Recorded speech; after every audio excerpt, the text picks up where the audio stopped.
Look, keeping up with the relentless pace of business news can feel absolutely overwhelming, especially when you're busy, actually running a business. You got shifting regulations, volatile hiring markets, and it feels like a new must-have technology pops up literally every day. So welcome to this explainer. Think of this as your ultimate executive filter for the weekly newsletter's 1526 update from Business News England. We're going to strip away the noise and look at exactly what you need to know right now to protect and grow your bottom line. Here's a quick look at our agenda for today's weekly newsletter's 15Jun26 update. We're covering 1. New rules and tech tools, 2. The entry-level hiring shift, 3. The construction industry crisis, 4. Government lifelines for growth, and finally, 5. Solving fundamental business challenges. Let's get right into it. Starting with Section 1, New Rules and Tech Tools. Navigating the Bureaucratic Horizon. Let's kick things off with some crucial compliance updates that are going to directly impact how you operate and, frankly, how much it costs to run your business. But we actually have a bit of good news, or at least some breathing room. Companies House was originally scheduled to bring in some pretty sweeping accounts filing changes under the Economic Crime and Corporate Transparency Act by April 2027. Well, they've officially pushed that deadline back to April 2028. This grants businesses a vital extra year to prepare for what are some fairly significant structural changes to how you report your financials. So what do these changes actually look like? The biggest shift is that small companies and microentities will now be required to file profit and loss accounts. But here is the absolutely crucial takeaway. You're going to have the option to opt out of publishing this information on the public register. That's a huge relief for businesses wanting to protect their privacy and mitigate any commercial risks. There is a catch, though. Web and paper-based filing systems are closing entirely. From April 2028, you'll be required to use commercial software to file in what's called an iXBRL format. Whether you do it yourself or use an accountant, this mandatory software is inevitably going to increase your baseline operating costs. Moving from regulation to technology, let's talk about the elephant in the room: artificial intelligence. The government just launched a brand new AI tool on the gov.uk app. It's designed to let you ask tax and government questions in plain, everyday language and get instant answers. Obviously, the goal here is to reduce those notoriously long helpline wait times. But the big question we have to ask ourselves as business operators is, can you actually trust the new gov.uk chatbot? The short answer: proceed with extreme caution. The tool has some really severe limitations right now. First off, while it uses high-level HMRC guidance, it doesn't actually source information from HMRC's detailed, nitty-gritty manuals. So it's really only useful for the absolute most basic tax questions. Second, and this is a big one for business owners, it's currently only available on the gov.uk app. That means if your staff are using it for business queries, they're probably doing so on their personal smartphones using their personal logins. That is a massive data security and privacy risk waiting to happen. And finally, like pretty much all AI right now, it is prone to hallucinations, meaning it can and will occasionally present entirely incorrect responses as absolute fact. So definitely do not use this as a replacement for professional tax advice just yet. Moving right along to Section 2, the entry-level hiring shift, changing talent demands. We're looking at some fresh data from LinkedIn that entirely subverts what we thought we knew about the current job market. And honestly, this number is a bit of a wake-up call. Minus 14%. Since the whole post-pandemic hiring frenzy, the UK's hiring rate has completely turned negative.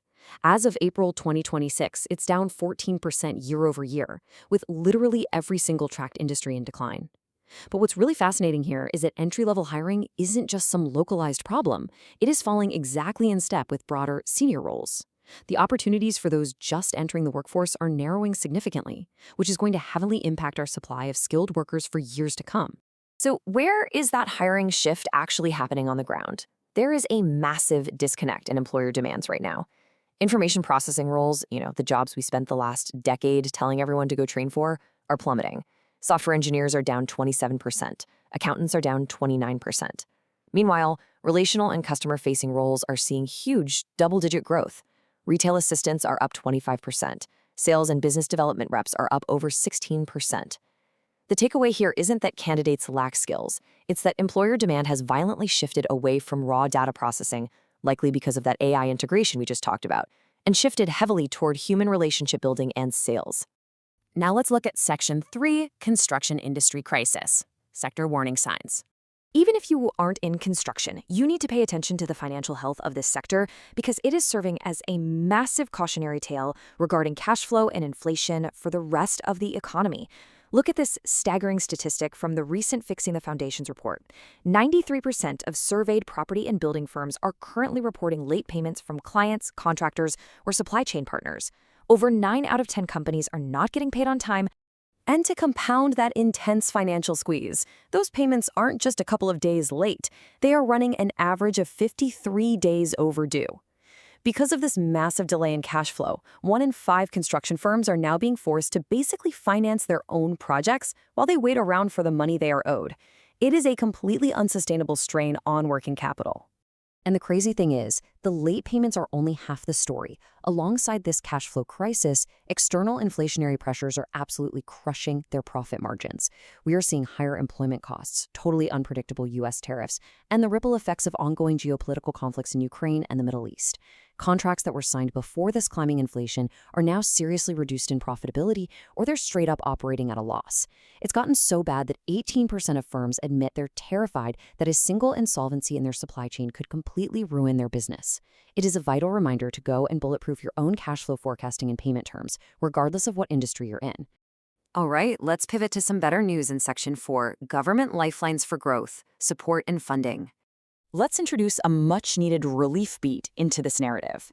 If you are feeling the pinch, London Technology Week just brought some highly relevant announcements regarding support and funding.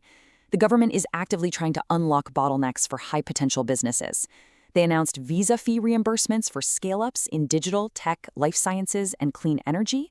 They're also allowing fast-track referrals for UK expansion worker sponsor licenses to help you attract global talent much faster.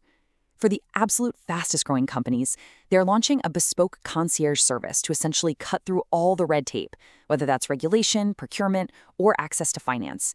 And for smaller businesses currently struggling with the cash flow issues we just talked about, they announced a £4 million funding boost to the business debt line. This is designed to provide expert debt advice to an additional 16,000 businesses over the next 3 years. The bottom line, there is help out there if you know exactly where to look. And finally, Section 5, Solving Fundamental Business Challenges. Taking control. We've talked about a lot of external pressures today, shifting regulations, market demands, inflation. Let's conclude by taking back control of your internal problems. Let's dive into this simple 4-step method. Most fundamental business problems like stalling sales or really high staff turnover, they exist because a reliable system is absent. Step 1, identify the real problem. Do this by asking why repeatedly until you hit the actual root cause. Don't just treat the symptoms. Step 2, define exactly what that problem is costing the business in missed targets, lost revenue, and wasted time. This gives you the clarity and the motivation you need. Step 3 is the pivot. Identify the system needed to solve it. If cash is tight, you need a robust financial forecasting system. If staff keep leaving, you need a structured HR pipeline. And finally, step 4. Design that system. Decide who runs it, what documents are needed, and what training is required. You have to transition from passive firefighting to active system building. Now, if you want to put this into practice immediately, Business News England offers a really fantastic free resource called the Fundamental Challenges Worksheet. It's designed to guide you step by step through mapping out your specific operational bottlenecks and building those vital systems we just discussed. You can request it directly from them to start streamlining your operations today.